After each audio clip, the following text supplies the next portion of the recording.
Hi மக்களே, எல்லோரும் எப்படி இருக்கீங்க? இப்போ வாழை கொடுக்கு மீன் குழம்பு எப்படி இருக்குன்னு சொல்லித்தர போகிறேன்.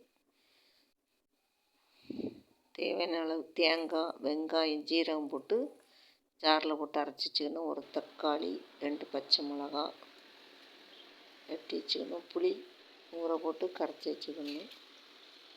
குழம்பு மசாலா தூள், அப்புறம் கடுகு, வெந்தயம்.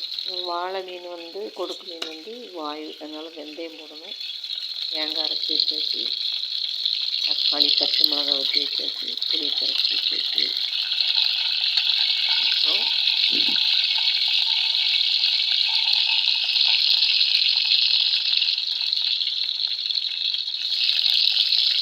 சட்டியில் எண்ணெய் ஊற்றி கடுகு, வெந்தயம் போட்டு பொரிய வைக்கணும். கருவேப்பிலை கடுகு பொரிஞ்சோன்னு தக்காளி, பச்சை மிளகாய் போடணும்.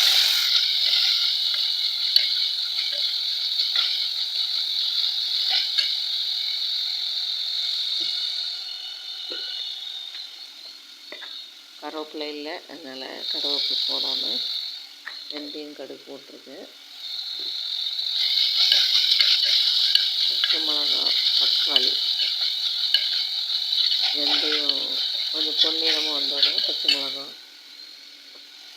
தக்காளி போட்டு நல்லா வதக்கணும். பச்சை மிளகா வந்த உடனே நல்லா வதங்கின உடனே தக்காளி போடணும்.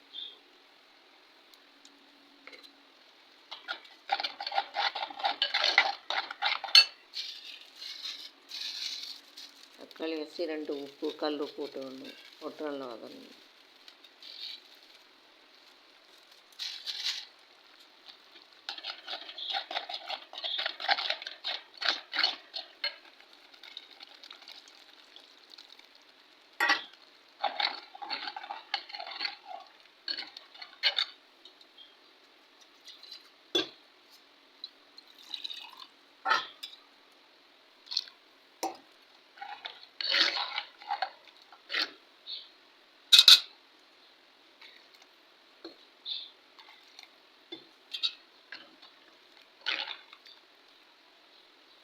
கல் உப்பு போட்டு வதங்கினோன்னா கொஞ்சம் நல்லா